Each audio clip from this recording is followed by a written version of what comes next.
Okay, so we're not going to go into details because we do that in 3 steps, and you can figure it out here. But essentially, implied volatility is just a number. We got to make sure that it's just a number. Comes from the Black-Scholes formula. It's spit out. You got to give it, like any formula, you have to give it something. What do we give it? We give it the prices that people are paying in the market.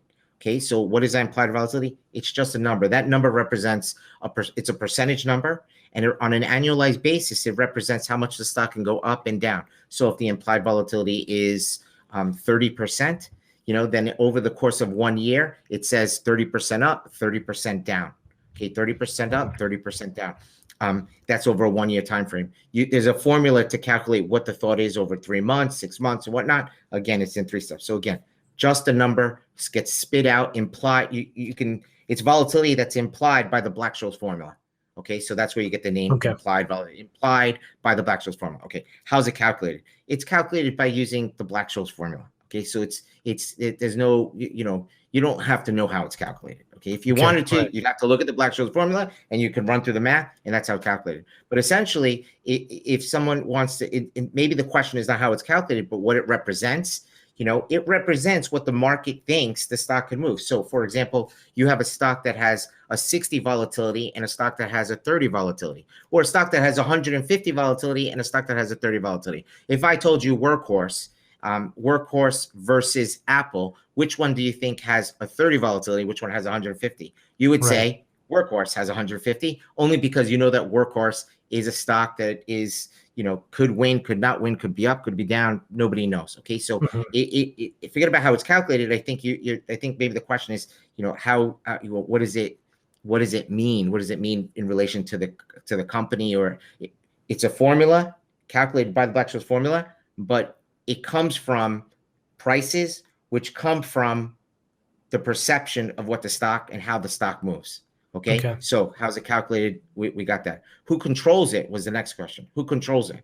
Well, again, it's a formula. What you give that formula is going to dictate what the implied volatility spits out. So who controls it? The prices that are being paid in the market. Okay, the prices that are being paid in the market. So if you want to pay $1 and all of a sudden in Workhorse, they want to pay 50, 30, 40, 50, 60 cents and the stock's not moving, people are paying a lot more. The Black-Scholes formula is going to spit out a higher implied volatility number if the stock is not moving and they're paying higher prices. What you're trying to tell the models, you're saying, hey, I am buying something because I think it's too cheap, and I'm going to buy it higher because I think that the stock has a wider band of where it can go. Okay, so you are, by what you pay, by the price you pay in the option, you are essentially saying, I think this could actually go a lot further. You're dictating to the other people who actually have a knob.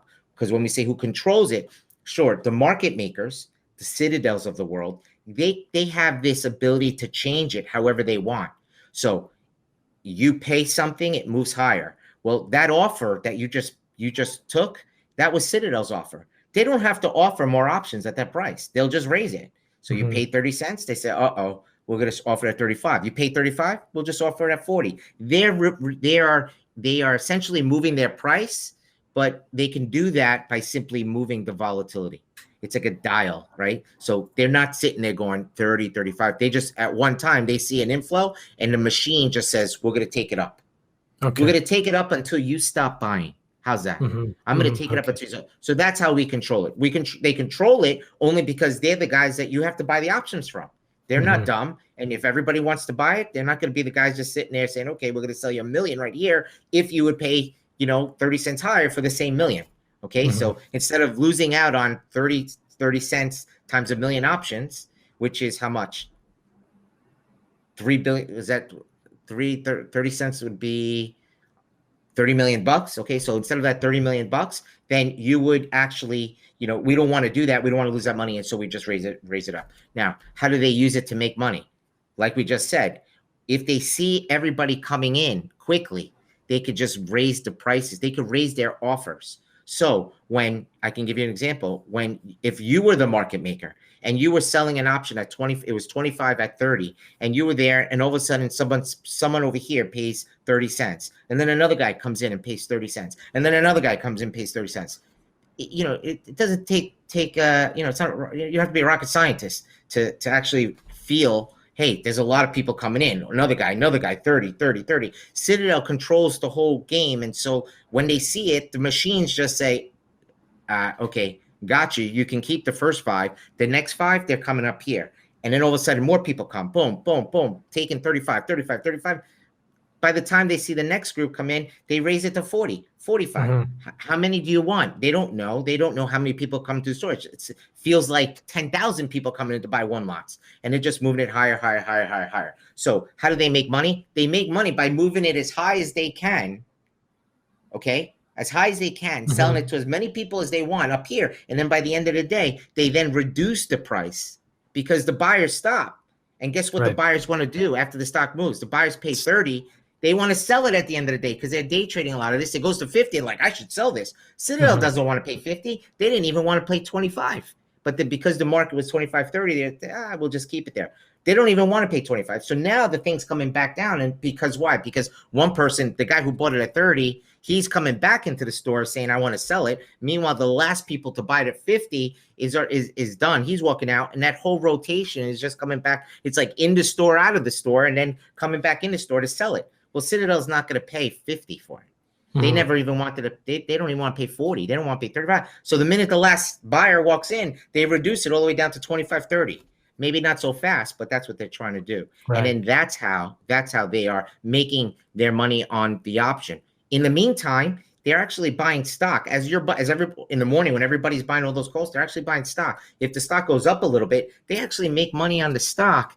And they're going to make money on the options. Nice. So that's how they make money. That's what's going on. Now, last question. How do we protect profits in a rapidly changing IV environment?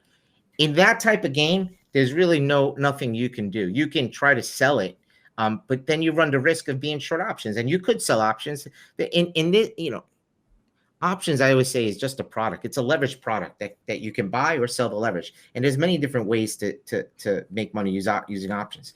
The reality is that if you sell it, you just have to understand what you're selling. And you have to understand that, sometimes it doesn't go down. For Citadel, it goes to 30 to 40 to 50, and then the next day it goes to $8. So if you want to sit there and say, okay, I want to sell the 50-cent kind because I think, I'm going to make that 20 cents. Well, it could go to 8. It could be AMC or Clove, and 30-cent options goes to 15, 30, 100. That's going to hurt you. Okay, so you have to understand what you're selling, and you have to understand the risk, and it carries a little bit more risk to sell that. Okay, it just carries a little more risk to sell it. So these are there's no easy answer to say how do we protect profits in a rapidly changing environment. The idea is to trade smaller. Okay, if you see what's happening, you're trading these names and you see these types of moves happening, trade smaller. Higher in volatility names should trade even smaller because you can get stopped out quicker. And then I would say, focus on where you think the stock is going and whether or not that's a good trade on day one. I'm going to just pay 50 cents and then, I'll sell it if it gets up to like 80 cents on, tomorrow, the next day. That's a hard game to play because you're paying up, hoping that the next guy comes in and actually takes you out of the trade at 80 cents. Okay, it's harder to do that. It's harder to do that. I would say I would only buy the workhorse if I have a logical reason and I can explain why I think workhorse could explode to $40. And this is why. This is how I think it gets there. This is something that is it's important. It's important to understand. And over time, you might win on one, but remember we told you this is a probability game. It's playing heads or tails where you win $1 and lose $2. You might win 10 times in a row, and I might lose $10. But you know what? I'm gonna keep you at that table. I'm gonna keep you flipping that coin, and at the end of the day, I know I'm gonna win. Nice. Okay. Right. That's sort of what's happening here. Dwayne, that was for you. So Dwayne says, so when the market maker moves the bid ask or spread, they change the IV. There's no longer. It used to be a guy like me's. There's 20 of us, and we're moving things around, and we're acting with our actual flows. Now, and the market makers always had this chance to do it as well. Now it's very quickly, it's artificial intelligence, it's the machines, and the machines are moving their markets. They're moving their bid offers. If it's here's how it works. I'll just do it again one time because you're asking, they changed the IV. The price is changing and the IV is changing. It's a direct correlation. So if I'm moving it up, the IVs are going up. Or I could just simply say, raise my IV. either way, I'm saying raise my IV and move up my prices. But the way the market makers are sitting, the machines, assuming I'm a complete machine, I'm simply there 25.30, 25.30, 25.30. Someone lifts 30, I take it, fine, 30, sold, another 30, sold, another 30. Bingo. Okay, 27.32.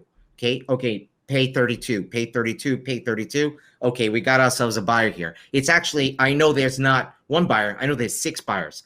That's unusual, okay, for any one particular option. So I got 6 buyers here, 32. Now I make it, fine, I'm going to make it 32.37. Let's see what you want to do. You want to sell it back to, I just sold it to you at 32. You want to sell it back to me at 32? Likely not. It's 32.37. See how it goes. Buyer, buyer, buyer, buyer. 37, fine. My market now is 35.40. Okay, the minute I see another buyer, 42.47.